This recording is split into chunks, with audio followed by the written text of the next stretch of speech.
Do you think you're gonna be able to juggle both your career DJing and event producing long term, or do you think that you'll have to end up cutting out your 9 to 5? These are good questions. What has been your most regretful purchase? Probably my car. It was a used 2010 car. When it comes to the rice, man.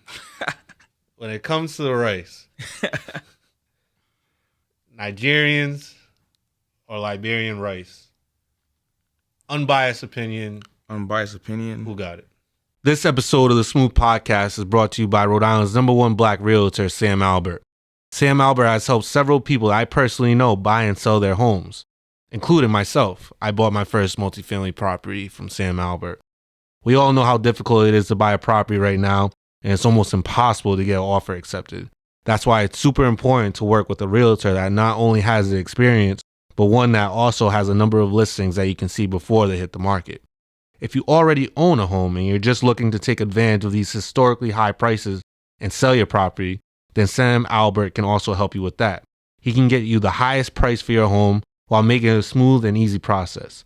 So if you're looking to buy or sell a property in Rhode Island, you need to reach out to Sam at 401-856-9660. You can also find him on Instagram at Samuel.Albert. That's at SAMUELL.ALBERT. Enjoy the show.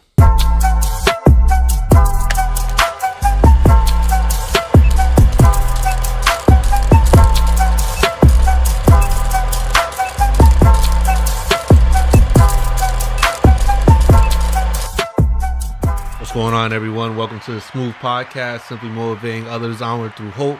Here to the left of me, I have my guy, DJ Corv. Corv, what's going on, man? Doing good, bro. Doing good.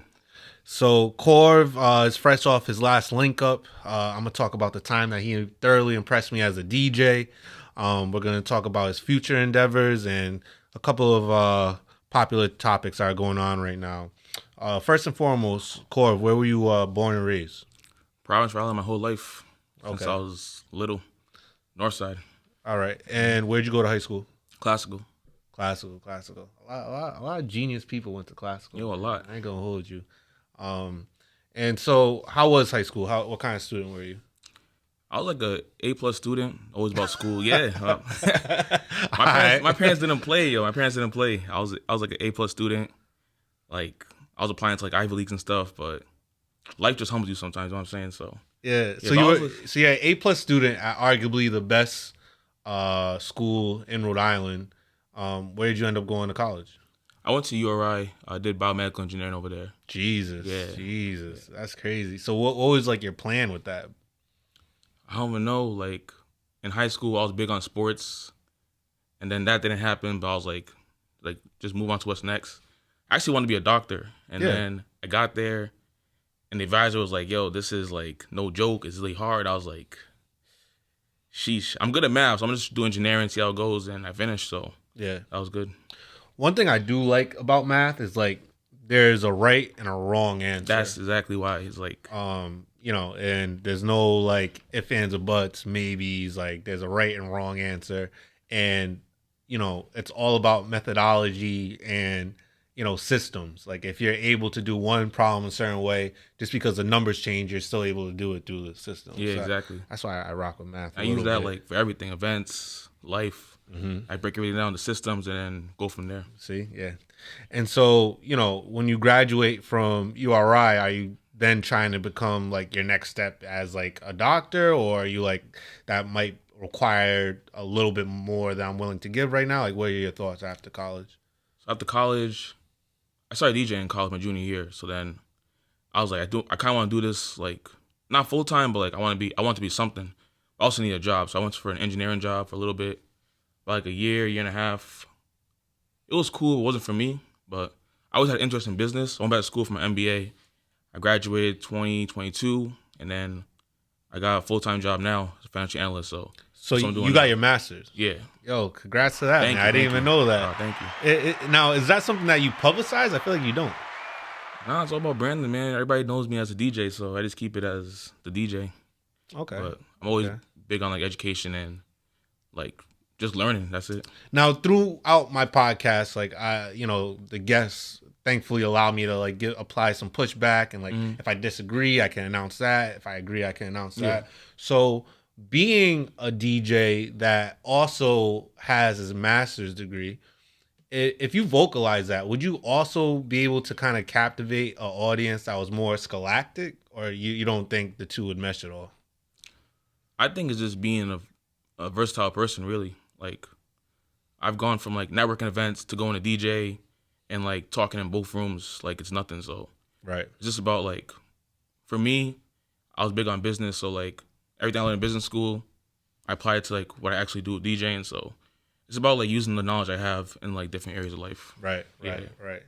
I'm probably gonna go on a little tidbit about this, but I think that especially us in the Black community, we hear the word education and we automatically think school. And when we automatically think school, not the best things come, to our mind. We think homework, we think tests, we think papers, and these are all negative things. So we're attaching education with negative stuff.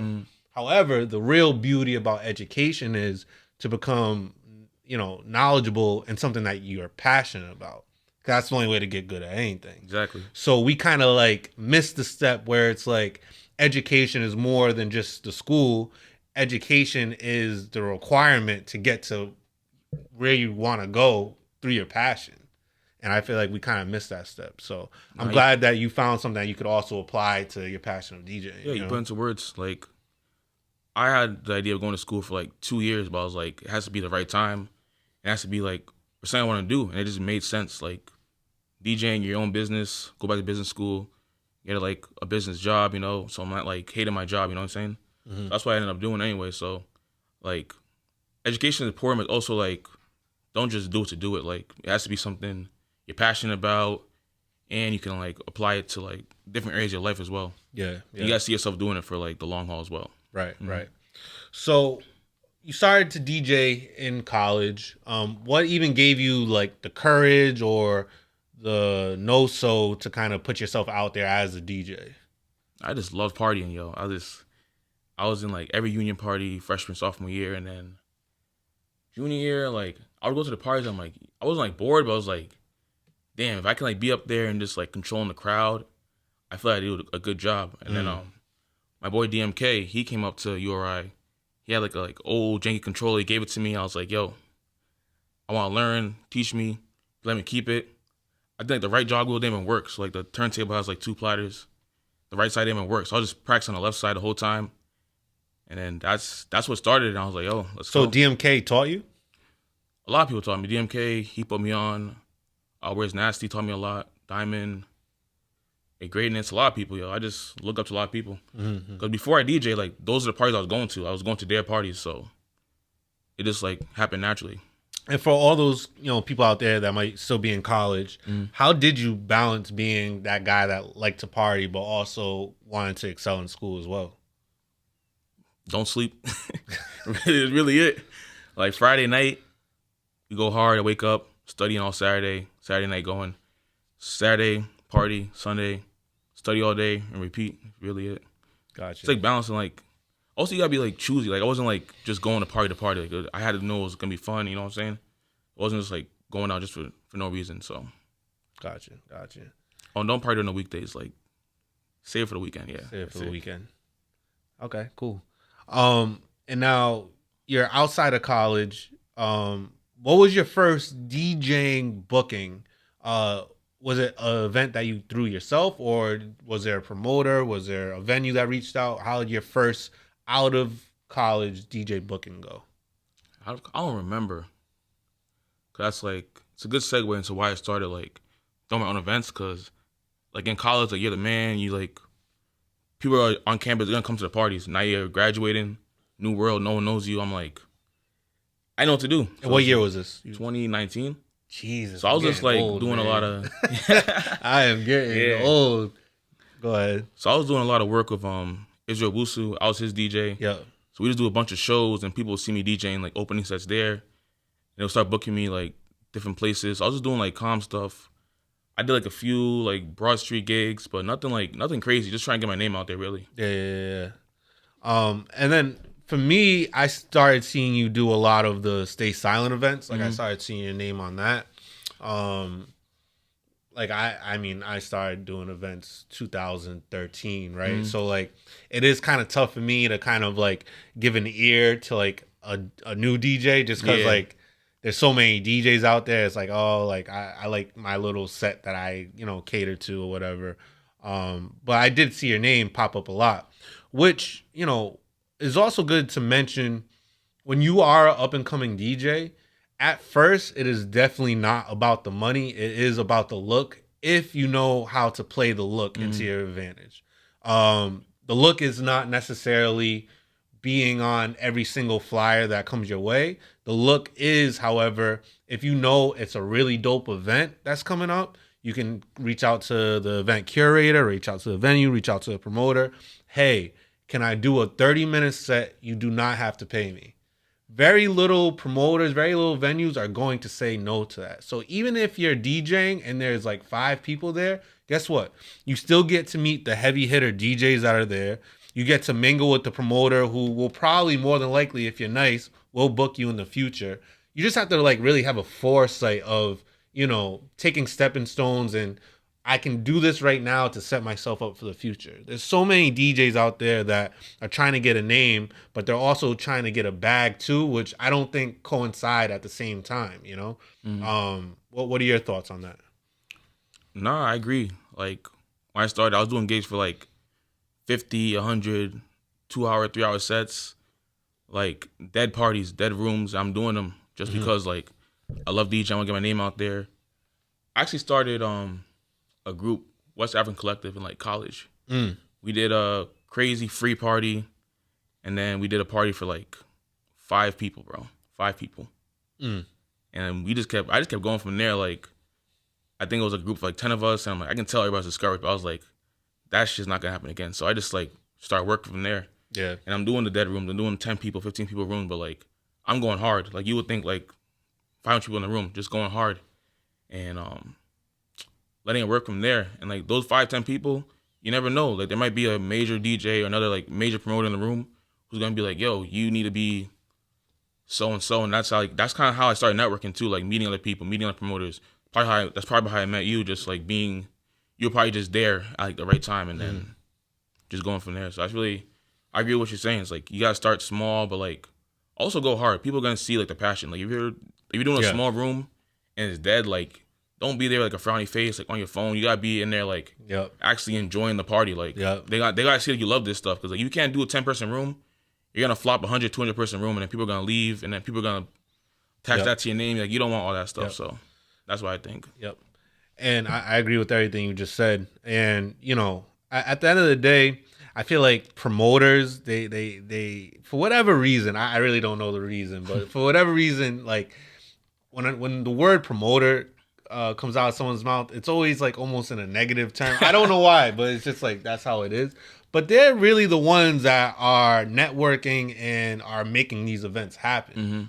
So like, to show them that you're enthused to even be part of their event and thanking them or whatever the case may be. Like, Nasty till this day, if I book him for one of my events, he'll send me a thank you text like the next day, like, yo, the event was dope. I appreciate you for having me. Like, little things like that. Like, and he obviously doesn't have to do none of that, but he still does. And I think certain traits like that is what really takes people to the next level. You know what I mean?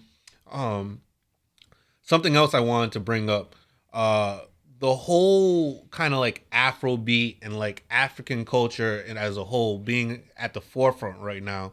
Did you see this as a DJ early on, or was this kind of like, is this kind of like a surprise to you as well? A little bit of both, because like me growing up, like my community was, I'm Liberian, so I knew all the music growing up, like African music. But when I was partying like early on, it was more so like dancehall centric. And then like 2015, 2016, Burna Boy dropped Soke, Miss Easy dropping Skin Tight. I think Wizkid had a song out at the time too. I think it was Come Closer, but like that, seeing the response and like everybody, that was like when I knew like, oh, like there's something going on here. And then I think it was like Essence. That's what really broke the mold for me. That was like, yeah. oh, afrobeats is like it's here now. That's like, a big one. But I always saw it. I like the music itself, but like, I also heard the pushback too. So it's like I'm glad like it got over that hump of like you have to like play this anywhere you go now. Like every party needs a little bit of afrobeats, just because like it got to the point where like it's the best music to party to right now. I think personally. Right. Nah, I'm with you on that.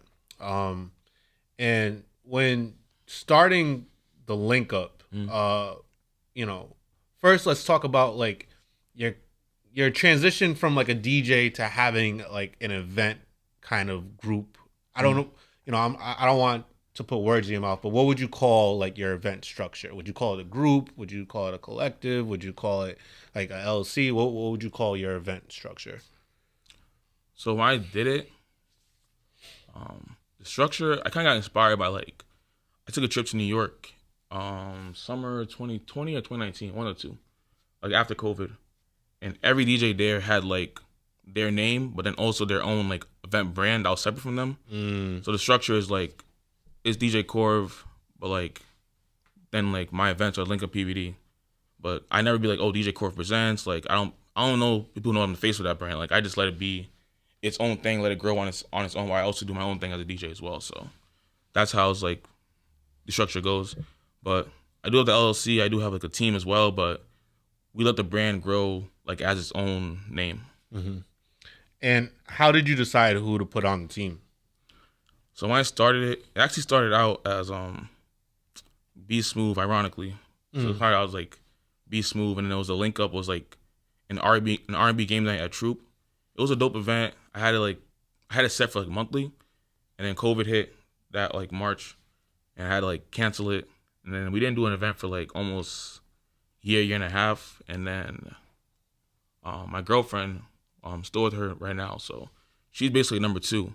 And we just like, I was always just talking about like different ideas to her, and we just like give ideas back and forth. And that kind of just started the whole thing. I had an idea for like a day party and just the party itself. And then the day of that party, it was just like literally me and her setting up for like 300-400 people. So two of us just setting up. Wow. Yeah.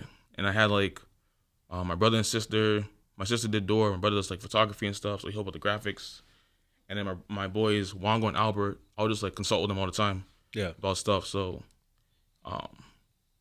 once that hit, we did the first party August 2021 at Revival, and I was like, that was crazy. We brought up like 300-400 people, and I knew we had something, so I was like, this can't just be a party. We got to move it to a brand. And now 2 years later, all those same people are on my team now. We added a few extra people, but that's kind of just how it happened. Like me, I don't try to force things, let things happen naturally. I like working with people that like I'm close with, work hard, and like I trust. So I'm glad that's like all family and friends right now. So yeah. And what's some of the best advice from them you would say that you've gotten so far that like you wouldn't have kind of, you know, it wouldn't even cross your mind until they brought it up? Damn. They would tell me to talk my shit a lot, but that's like, I'm just a humble dude. I don't really talk much. I let like things go, but they be telling me to like just talk about your brand, like talk about how dope it is. But like me, I've always been like someone who's like, I'm gonna create something and let y'all see the response and let people talk for me. So that's probably the biggest advice. Just like talking, like just be more vocal. Yeah, be vocal, talk up yourself, and like just let people know like this is a dope event. So that's probably the best thing. And like I take a lot of like just like reading a lot of marketing stuff, and they say the same things like you gotta talk about your brand all the time, and that's what I've been trying to like kind of start doing more now. Yeah, it's interesting. Cause like a part of me definitely agrees with that, but a part of me is also like, what if people like the fact that you don't do that? Exactly. So you know, it's so it's like that's what's been working. I just let the work talk for itself, and like here and there, like on promoting, I'll be like, oh, like you got to come out this Saturday. It's gonna be dope. You know what I'm saying? Like I've never been the one who like nothing I noticed like with like party promotion is like they'll be like, oh, this is the only thing happening today, or like this is like the best party in Providence. Yeah, I'm like, so I'm like, Now I'm just like, yo, this is the dope party is gonna happen. We have this many people coming. Like, we just let it. I just try to let things like be on their own thing. So yeah, let it talk for itself. And now this is a very interesting question I'm about to ask because like I kind of remember at one point being having a decision to make as well. So, you're from the outside looking in, it seems like things are on the up and up, right? For you, like DJ wise, event wise, Um, do you think you're gonna be able to juggle both your career DJing and event producing long term, or do you think that you'll have to end up cutting out your 9 to 5? It really depends because 9 to 5 is pretty good balance. Like, I don't have to work in the office every day, so like I can work at home some days. But I try to keep it where it's like from 5 to 9, I'm working on my business the whole time. So like I have the time, and then I delegate a lot too. So people on my team, they take a lot of different tasks from me all the time. So it doesn't feel too heavy. So I think it's like something I can balance. I haven't reached like that. So when you say 5 to 9, how many days a week is that? That's about like every day, Monday through Thursday. If I'm free on the weekends, I'm doing something. Whether it be in my studio DJing, whether it be reading up on like different marketing strategies. I make a lot of stuff on Canva too. So just like doing stuff on there, updating like email lists, budgets, anything that can like help me keep me organized and like improve the business. I'm just trying to do.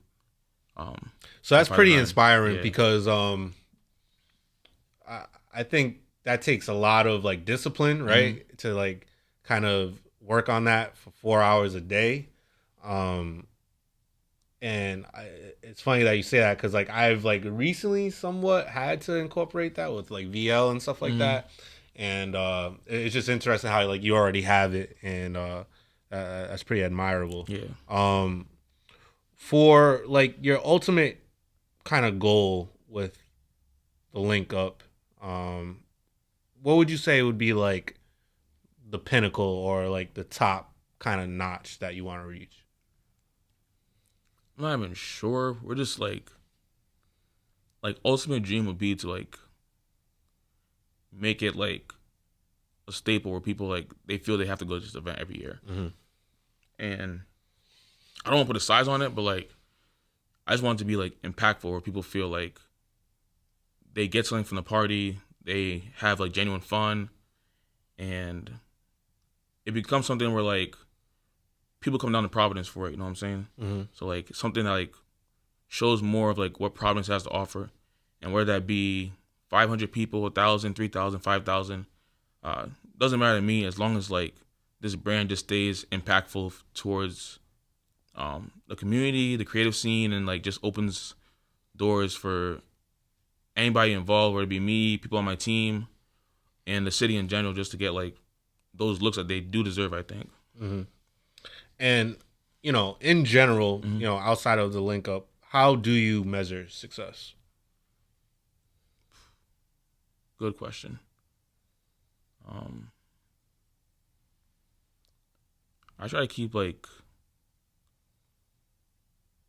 I try to look at success more so not like the end goal, but like did you work hard? Because like I worked hard at things and they would fail, but that failure will teach me a lesson that helped me like conquer my next goal. You know what I'm saying? So I think success is just about how hard you work and being able to pivot from like your lows and also not getting too high in your highs as well. So that's what I think success is to me.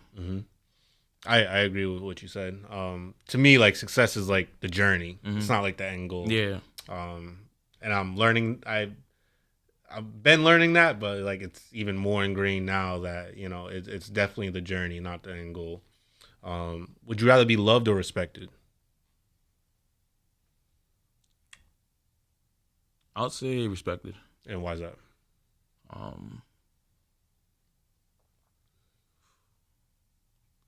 These are good questions.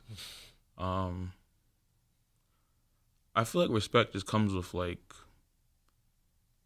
it just comes with more like respect.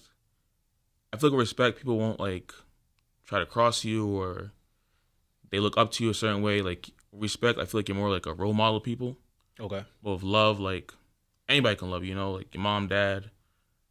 People can just like love what you do, but I feel like it's different when they actually respect it as like, oh wow, like for example, like people tell me they love the brand, blah blah blah, but not show up, or all this other stuff. But like respect, it's like people are like, oh, like that's like the event. You got to go to that event. Like I don't know. I just feel like respect has like a different weight to it than love. Yeah. I know you have multiple, but name 2 of your best friends. My best friends, my boy Darren. We've been friends since kindergarten, and then my girlfriend. Yeah. All right. So if I was to go up to your girlfriend, if I was to go up to Darren, and I was to ask them individually, what's the biggest thing that Corv needs to work on, what would each one of them tell me back? Being in the moment. Like with me, I'm very organized. I keep everything like planned. I try to plan my days. I try to plan weeks, months ahead. And I used to get very frustrated when things like they didn't go as planned. But now I'm just starting to like, I'm starting to let things be. Just let them be. Like, yeah, you can plan, but like things are gonna come up. Like for example, the event we had the other week, they told us we had to not cancel the event. They told us we had to move inside or postpone it that Wednesday. We had to make a decision that day because of like just scheduling issues and stuff.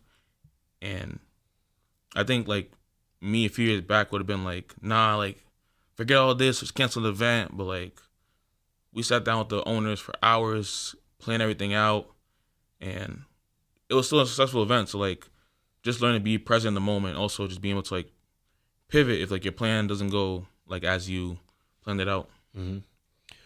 What or who is your biggest inspiration? My parents, both came here with nothing. My mom came here with a child. They came during the Liberian Civil War, so they lost everything: houses, material things, documents, and they came here with nothing and made a good life. So whenever I look back and like think something's hard, I'm like, they're living a good life, and they went through probably some of the hardest times people went through. So big inspiration right there. And what do you believe is true that most people don't?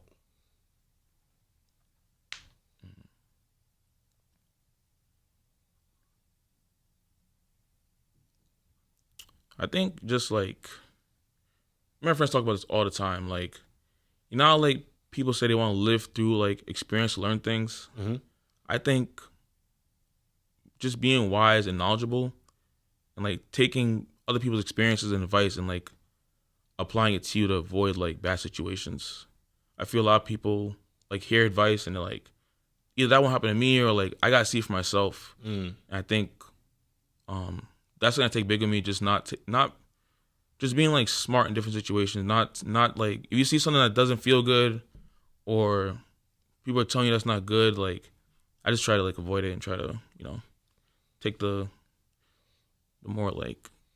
So basically learn off of other people's mistakes. Yeah, and basically like that. You don't have to fall on your face for you to know that you shouldn't be doing something. Exactly. Got you.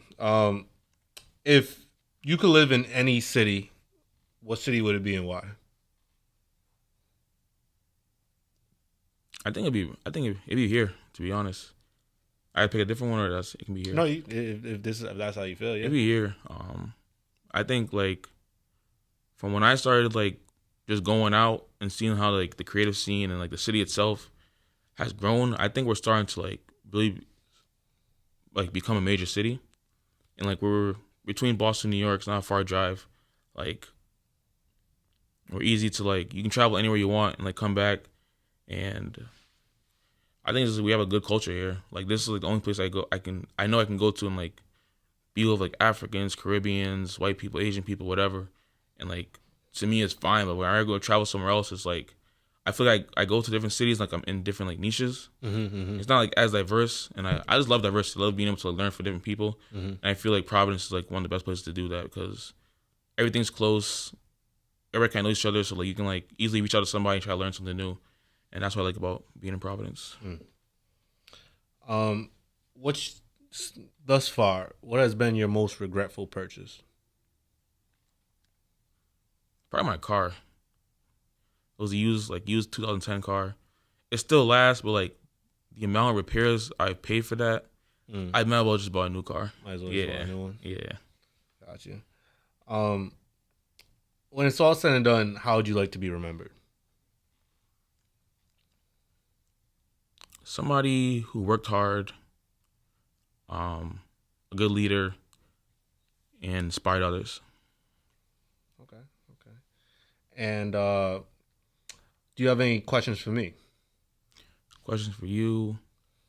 I was gonna ask, how do you think like your 18-year-old self would feel right now about like what you're doing in life? Oof. He would definitely be thinking I'm living the dream. Yeah, nah, I ain't gonna hold you. Like in college, I used to be like, wow, like imagine like getting paid to throw parties like that. Yeah. That would be crazy. Like that was just like a dream at that point. You know what I mean? So like everything I got going on now, and then and especially like in my career path and like staying on that, yeah, he would definitely think that I'm living the dream right now. My 18-year-old self would be proud of me. Nice. Yeah. So last and final question. I see a lot from A Greatness about this topic. I see a lot from Tony about this topic. When it comes to the rice, man. When it comes to the rice. Nigerians or Liberian rice? Unbiased opinion. Unbiased opinion. Who got it? I would say, or I'm gonna keep it like this. My mom makes really good jollof rice, so she got the best one. We're not. That's a cop out. That's a cop out. Whose mom doesn't make the best food, right? All right. I'm saying in general. In general, you go to a kitchen that is making like a Liberian's making the jollof, a Nigerian's making it. Whose comes out better? I'm going Liberian. We just got more. Everybody else makes it just the rice. We put like vegetables, like different meat inside, and like we spice it up a little bit. So I'm going with that. Okay. And now, with that being said, what do you think it would take to convince all of your Nigerian brothers that the Liberian rice is superior? Damn. Yo, Nigerians, I love them, but they're stubborn. You can't convince them. You can't. There's no convincing them, man. I love them, but they're like, one thing I say about Nigerians, they're very prideful in like their country. So big up to them for that. So yeah, I'm not even gonna try. Not even gonna try. All right. Well, I appreciate you for coming on. I see you got like a little gift bag right there. Yeah, man. Yeah, I got some Camp Link Up merch from our event. Camp Link Up. Oh, that's dope, man. Got you a towel. Cool. I'm gonna need this. Got a little towel. Some merch. This one, Lost in the Forest tee, designed by my brother. I got a tee right here too. My boy Albert designed this one. Tug of War inspired tee. This is tough. Got the DJs in the back. This is tough. Thank you, brother. No problem. I definitely appreciate it, man. And for everyone out there, stay smooth.